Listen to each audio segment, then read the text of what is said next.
Pemirsa, setelah menolak puluhan kali, Mahkamah Konstitusi akhirnya mengabulkan permohonan uji materi menghapus aturan ambang batas pencalonan presiden atau presidential threshold. Aturan minimal 20% kursi DPR tidak lagi berlaku. Artinya mulai tahun 2029, partai-partai non-parlemen pun bisa mencalonkan presiden. Keputusan MK ini dianggap kado bagi demokrasi Indonesia. Tidak hanya akan membuat pertarungan Pilpres semakin ramai dengan calon yang lebih banyak, namun juga bisa mengurangi dominasi partai politik besar di Pilpres. Bagaimana DPR menyiasati aturan pemilu agar sesuai dengan putusan MK? Apakah betul akan lahir tokoh-tokoh yang tidak itu-itu saja di Pilpres 2029? Inilah kontroversi selengkapnya, tarung bebas pemilihan presiden bersama saya, Zilvia Iskandar.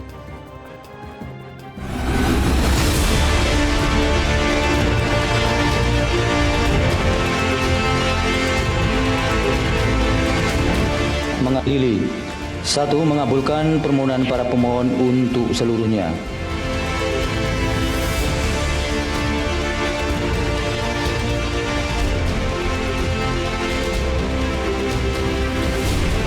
Partai politik peserta pemilu yang tidak mengusulkan pasangan calon presiden dan wakil presiden dikenakan sanksi larangan mengikuti pemilu periode berikutnya.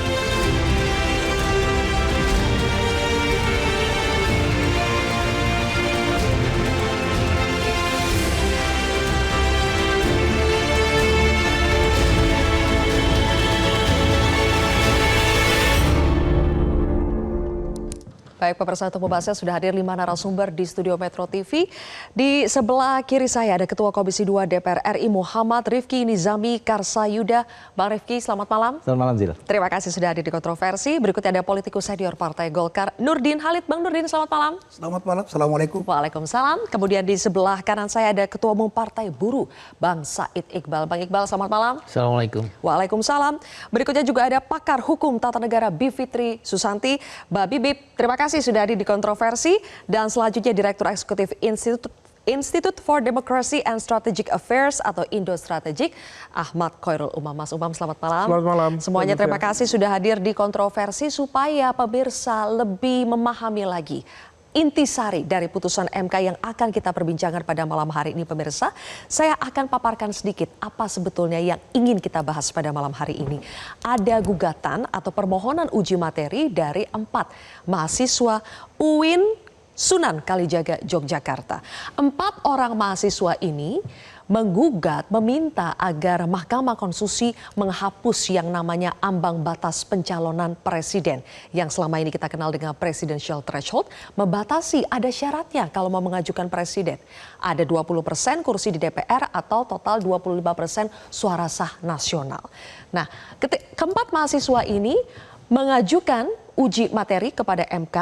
Dan dari sekian banyak, sudah puluhan kali kami mencatat setidaknya ada 33 kali semacam permohonan pasal 222 untuk dihapus. Baru kali ini akhirnya MK mengabulkan permohonan untuk menghapus ambang batas pencalonan presiden. Kita akan lihat apa sebetulnya persisnya yang dikabulkan oleh MK di sini. Dalam putusan perkara nomor 62, akhirnya MK menghapus ketentuan ambang batas pencalonan presiden. Jadi selama ini pasangan capres-cawapres itu harus diusulkan parpol atau gabungan parpol peserta pemilu yang memenuhi syarat perolehan kursi paling sedikit 20% jumlah kursi DPR atau 25% suara sah nasional. Dan ketika ini dihapus artinya tidak ada lagi nih syarat-syarat 20%, 25%. Artinya sekarang semua partai baik itu parlemen maupun non-parlemen yang menjadi peserta pemilu itu bisa mengajukan pasangan calon presiden dan wakil presiden. Kita akan lihat inilah yang menjadi banyak kita perbincangkan karena ini harus ada lanjutannya. Ini PR buat para pembuat undang-undang. MK sudah memberikan pedoman, jadi tidak hanya memutuskan tapi ada pedoman lanjutan yang harus ditindaklanjuti oleh DPR RI. Ada 5 pedoman atau koridor yang dibuat oleh MK, diantaranya adalah semua parpol peserta pemilu berhak mengusulkan pasangan capres-cawapres, kemudian juga pengusulan pasangan tidak didasarkan pada persentase. Yang ketiga, parpol peserta pemilu dapat bergabung. Jadi tidak hanya sendiri tapi bisa bergabung sepanjang tidak menyebabkan ada dominasi. Selama ini kita tahu bahwa biasanya untuk mengajukan satu pasang calon ada banyak sekali parpol yang akhirnya bergabung dengan persentase jumlah kursi yang luar biasa sehingga akhirnya calon yang diusung jumlahnya ya tidak banyak. Terakhir pada saat Pilpres hanya ada 3 pasangan calon. Kemudian yang keempat, parpol peserta pemilu yang tidak mengusulkan dikenakan sanksi. Jadi malahan wajib untuk mengusulkan baik itu sendiri maupun gabungan. Kemudian yang kelima adalah perubahan undang-undang pemilu melibatkan partisipasi semua pihak termasuk parpol yang tidak memperoleh kursi di DPR. Jadi 5 poin inilah yang harus ditindaklanjuti lebih jauh dalam revisi undang-undang pemilu. Sebelum saya minta tanggapan kepada DPR, apa tindak lanjut yang akan mereka lakukan, opsi-opsi apa saja yang tersedia untuk, karena ada pesannya dari Hakim Konstitusi bahwa meskipun sekarang kerannya itu dibuka, setiap parpol bisa mengajukan calon presiden atau calon wakil presiden, namun tetap saja harus dibatasi jumlahnya. Jangan sampai membludak, jumlahnya banyak. Terakhir pada saat tahun 2024, parpol peserta pemilu itu ada 18 parpol. Jadi bisa kita bayangkan kalau ke-18 ini masing-masing mengajukan paslon itu berarti ada 18 paslon. Nah, saya harus tanya dulu ke Bang Iqbal. Pasti ini kado dong buat Partai Buruh. Apakah sudah terpikir nih calon yang mau diusung 1 nama atau 2 nama siapa, Bang Iqbal? Partai Buruh tentu mengapresiasi keputusan MK ini karena kita 2023 udah juga mengajukan gugatan cuma kalah. 2024 ini kita mendukung yang 4 mahasiswa tuh. Jadi ada 13 kali Hakim MK mengutip pendapatnya Partai Buruh. Karena Partai Buruh salah satu yang setuju dengan 0% presidensial threshold yang benar dikutip oleh MK yang 4 mahasiswa itu. Dengan demikian sikap Partai Buruh jelas bahwa kami sebagai partai non parlemen ya kira-kira baru 4 bulan lah kami kampanye, waktu itu wajar. Dapat 1 juta suara tuh hampir 1 juta suara wajar. Dengan nanti presidensial threshold kami percaya efek ekor jas itu akan kuat. Partai Buruh sudah memutuskan di Rakernas nih nanti 17 Februari 2025 ini akan mengumumkan calon presiden. Cepat sekali berarti ya. Calon presiden dan Februari calon wakil 2025. presiden. Februari 2025 dalam rapat kerja nasionalnya. Tapi pastikan nggak mungkin satu. Kita buka ruang untuk calon presiden kita serahkan ke rakyat. Maunya siapa? Nanti kita bikin mekanisme, kami akan mengambil contoh Brazil. Ketika Lula da Silva dan Pedro Castillo di Peru, Lula da Silva terpilih di Brazil, Pedro Castillo terpilih di Peru, itu mereka semacam urun rembuk. Dari bawah terus sampai ke apalagi kita punya sosial media. Model-model yang Thailand itu dan Bongbong di Filipina kita pakai. Jadi kita memadukan antara grassroots. Buruh itu kan di pabrik, gampang tinggal di kuesioner, pakai sosial media kita tanya. Oke, jadi ditanya nanti dulu. akan muncul beberapa nama. Hasilnya akan diumumkan pada saat Rakernas. Rakernas itu. Nanti dari Rakernas menuju Kongresnya Partai Buruh di tanggal 5 Oktober 2026, kita udah tahu siapa calon presiden Partai Buruh di pemilu 2029 dan calon wakil presiden Partai Buruh di 2029. Sebagai ketua umum ada top of mind nggak siapa calonnya, Bang? Kalau kita mengacu pada hasil Kongres 2021, Partai Buruh itu udah mengusulkan nama. Cuma karena ada presidensial threshold yang boleh mengajukan capres cawapres adalah peserta pemilu 2019 nggak muncul. Contoh siapa nggak kenal Najwa Shihab? Itu muncul namanya loh, Najwa Shihab.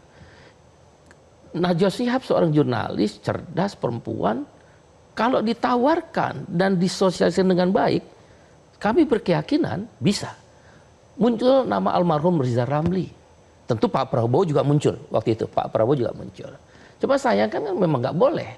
Nah hari ini kami yakin lebih banyak lagi orang akan terbuka. Dan Partai Buruh pasti, itu udah keputusan Rakernas kita, pasti mengusulkan tanpa koalisi sekalipun. Karena kita ingin menggugah rakyat. Kado yang diberikan oleh Mahkamah Konstitusi di mana demokrasi menyajikan ruang kesetaraan, itu harus dimanfaatkan. Orang tanya, uangnya dari mana? Kami biasa beriur. Justru dengan seperti ini, buruh itu akan termotivasi. Seorang buruh bisa kayak Lula, buruh pabrik Volkswagen, VW bisa jadi presiden. Pedro Castillo seorang guru honorer bisa Eva Morales di Bolivia, petani kokain bisa. Indonesia sedang menyongsong itu, kita beriur sepanjang dia meluas. Nanti setelah dalam proses dari Rakernas menuju Kongres itu 2 tahun, Kongres 2026 sampai 2029 3 tahun, sepanjang dia meluas, buruh siap loh. Gampang saya, 50.000 aja.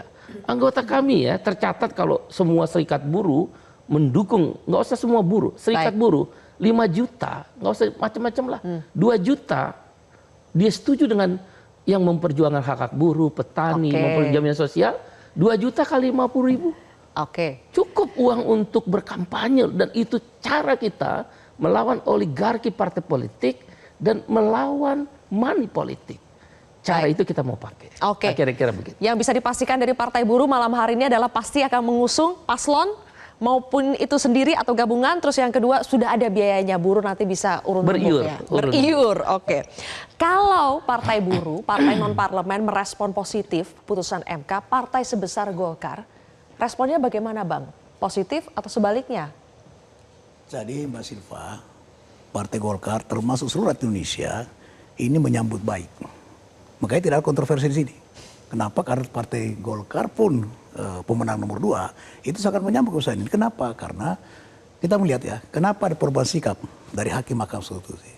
Tentu setelah berulang kali mereka menolak daripada uji materi tentang ini. Itu karena ada sesuatu fakta di mana kalau kita lihat pada tidak 4 periode ini itu calon hanya 2 yang membuat rakyat itu terbelah 2, terpecah 2 itu. Dan itu bisa menciptakan polarisasi. Ini salah satu faktor yang menurut saya membuat hakim itu berubah sikap, menyetujui daripada perbuatan tersebut. Yang kedua, dengan memberi kebebasan kepada seluruh partai politik yang lolos bisa menjadi peserta pemilu, maka itu akan semakin memperkuat kedaulatan rakyat. Semakin mencerahkan demokrasi, sehingga pemilu 2009 kualitas demokrasi kita akan bisa lebih baik. Yang selanjutnya adalah ini memberi kepada seluruh masyarakat yang punya hak pilih dengan banyak pilihan. Dan kita tidak perlu khawatir ada calon 10-20. Kita di pemilu kita sudah terbiasa. Anggota DPD misalnya. Anggota DPD itu kan lebih dari 30. Ya, kalau kemarin 20 berapa kemarin Pak? Anggota DPD. Maksud saya jadi rakyat itu sudah terbiasa mencoblos banyak orang. Itu. Bayangkan di pileg itu ya, 1 dapil bisa 10. 10 dapil 100 gitu. Jadi jangan kita khawatir bahwa dengan sistem ini maka banyak calon, kita khawatir jangan. Rakyat kita sudah terbiasa, berkali-kali pemilu itu sudah terbiasa mencoblos melihat banyak orang. Jadi kita tidak perlu terlalu dibatasi. Tidak perlu, kalau ini memang tidak bisa. Ini final imbanding. Kita tidak bisa melakukan rekayasa untuk pembentuk undang-undang khusus untuk keputusan dengan 5 pagar-pagar tadi. Yang bisa ini adalah menurut pikiran saya itu hanya bagaimana memperkuat daripada persyaratan untuk menjadi peserta pemilu. Nah, sehingga kita bisa menciptakan lembaga politik yang kuat. Kenapa sekarang terjadi perubahan juga? Lembaga politik kita belum kuat. Kaderisasi belum tercipta sebagaimana partai politik menjadi pilar demokrasi. Ya.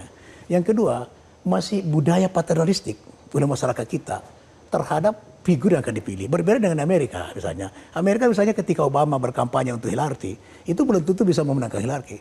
Ya. Ketika Joe Biden berkampanye untuk siapa namanya? Kamala Harris? Ya, itu belum tentu buktinya kan begitu. Tapi Indonesia ketika presiden incumbent mengendorse seorang calon itu terpilih kan itu. Itu ada perbedaan budaya kita dengan mereka. Nah, oleh karena itu makanya putusan MK ini justru Partai Golkar sangat menyambut baik daripada putusan MK ini. Karena tadi semakin memperkuat kedaulatan rakyat, demokrasi kita akan semakin berkualitas. Tampaknya dari 2 partai saja yang non parlemen dan parlemen menyambut positif ya. Kita juga ingin tahu nih, kalau masyarakat sudah ada 2 lembaga yang melakukan survei, bagaimana hasilnya? Apakah masyarakat juga mendukung penuh adanya putusan MK yang terbaru ini? Coba kita tampilkan dulu teman-teman. Sambil dilihat, saya ingin tanya ke Mbak Bibi. Mbak Bibi, siapa sebetulnya yang paling diuntungkan dengan adanya putusan MK nomor 62 ini? Warga. Menurut saya yang paling diuntungkan warga, karena memang akhirnya kita jadi bisa punya lebih banyak pilihan yang tidak disortir secara eksklusif. Disortir itu wajar ya, karena kita juga butuh orang-orang disortir dalam arti kualitasnya harus baik gitu, tidak asal maju saja. Tapi masalahnya adalah waktu masih ada threshold, yang bisa mensortir itu adalah yang punya golden ticket 20% atau kurang, tapi intinya partai-partai besar.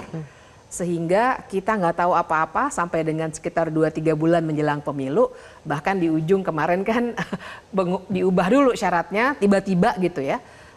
Tiba-tiba kita disodorkan begitu saja, dan akhirnya ya kita dikacaukan hanya dengan gagasan-gagasan yang sifatnya populis, tapi nggak memeriksa dengan teliti rekam jejaknya seperti apa, programnya seperti apa. Jadi kita bisa punya banyak pilihan, itu satu. Dan itu bagus. Kemudian yang kedua juga harapannya sih nanti ada sirkulasi elit. Ini yang kita belum punya. Perhatikan, dari tahun 2004 pertama kali Pilpres sampai sekarang sebenarnya bisa dibilang orangnya itu lagi. Dan artinya jadi nggak ada orang-orang baru yang bisa naik. Karena waktu ada orang baru mau naik pun bisa dihalangi oleh partai-partai yang punya golden ticket itu. Nah, jadi pada akhirnya nanti warga bisa dapat calon bahkan dalam waktu yang harapan saya sih bisa lebih lama. Jadi ide dari Partai Buruh menurut saya menarik.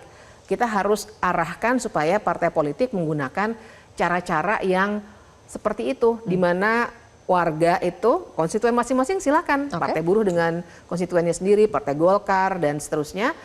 Tapi harus ada cara seperti itu. Kalau di Amerika Serikat namanya konvensi partai begitu ya. Tapi apapun lah mau kita namakan, harus ada persiapan dari 2 tahun sebelumnya, 3 tahun sebelumnya. Jadi dari sekarang kita bisa melihat kemungkinan-kemungkinan yang ada, bisa teliti duluan nih orangnya sebenarnya seperti apa. Dan nanti ketika memilih, kita jadi tidak seperti memilih kucing dalam karung gitu. Oke. Sebaiknya ada persiapan 2 atau 3 tahun sebelumnya. Artinya apakah kita akan merasakan suasana panas Pilpres justru semakin dini nih? Kalau begitu Mas Umam, pertanyaan saya, kalau tadi yang paling diuntungkan adalah masyarakat, siapa yang paling gigit jari dengan adanya putusan ini? Langsung ini. Iya, langsung. Begini, yang paling gigit jari, salah satu yang paling menonjol adalah kekuatan politik yang memiliki daya cengkram yang lebih besar. Dalam konteks ini kita tahu bahwa presidential threshold itu dihadirkan oleh kekuatan-kekuatan politik besar. Salah satunya adalah partai Golkar, partai Pak Nurdin. Waktu itu kalau misal asbabul wurudnya itu memang diarahkan untuk mengganjal. Waktu itu adalah Pak SBY yang hanya partainya sekitar 7%. Kemudian kendali atas parlemen itu bisa dihadirkan oleh kekuatan besar. Tetapi kemudian terus berjalan dan kemudian tampaknya ada juga yang ingin mempertahankan itu sebagai bagian dari alat kendali soliditas di dalam pemerintahan. Oleh karena itu Mbak Zilwi, putusan MK ini dalam konteks momentum awal pemerintahan Prabowo Gibran ini akan menjadi sebuah ujian serius terhadap soliditas pemerintahan. Karena begitu kemudian ini diputuskan menjadi norma yang harus diikuti misalnya nanti dalam perumusan Omnibus Law Undang-Undang Politik, maka di saat yang sama sebenarnya ini banyak partai-partai di dalam pemerintahan yang bersukaria menyatakan hore, tetapi praktis kita cermati hampir tidak ada partai yang menyatakan menyambut secara terbuka, happy dan sebagainya. Artinya, nah ini adalah Partai Golkarnya jangan Bang Nurdin aja nih. Kenapa menyambut? Kenapa menyambut? Karena ini bagian dari upaya untuk ya, ini bagian dari penyesuaian. Tetapi bahwa dalam konteks dinamika itu akan ada pihak-pihak kekuatan yang merasa dirinya lebih ganteng, lebih hebat, lebih gagah, meskipun di saat yang sama, ya ini masih panjang. Dinamika perubahan masih panjang, dan ingat, ada satu kekuatan shadow state atau dalam bahasanya GR itu dianggap sebagai informal governance yang bisa bergerak. Meskipun nanti tidak ada threshold, misal seperti di Prancis itu dulu ada 11 calon. Tadi Bang Iqbal misalnya di Brazil sempat ada 13 calon. Tetapi kalau kita merujuk dari beberapa kali Pilpres di Indonesia, ada kekuatan shadow state, informal governance, menggunakan instrumen penegakan hukum, menggunakan instrumen apapun, yang itu nanti meskipun dia punya kapasitas, tapi tidak memiliki keberanian untuk mengajukan dalam konteks kontestasi kepemimpinan. Masih panjang waktu kita untuk mendalami itu, Mas Umam. Ditahan dulu, jangan dibocorkan semua di segmen ini. Bang Rifki belum dapat giliran ini. Bang Rifki, mohon bersabar karena biasanya ini PR-nya memang banyak di DPR. Jadi setelah segmen berikut ini saya ingin tahu apa saja opsi-opsi yang sudah mulai di-exercise oleh Komisi 2 DPR terutama untuk bisa menindaklanjuti PR yang disampaikan oleh MK, rekayasa konstitusional untuk mencegah supaya tidak terlalu banyak juga paslon kita. Sesaat lagi pemirsa.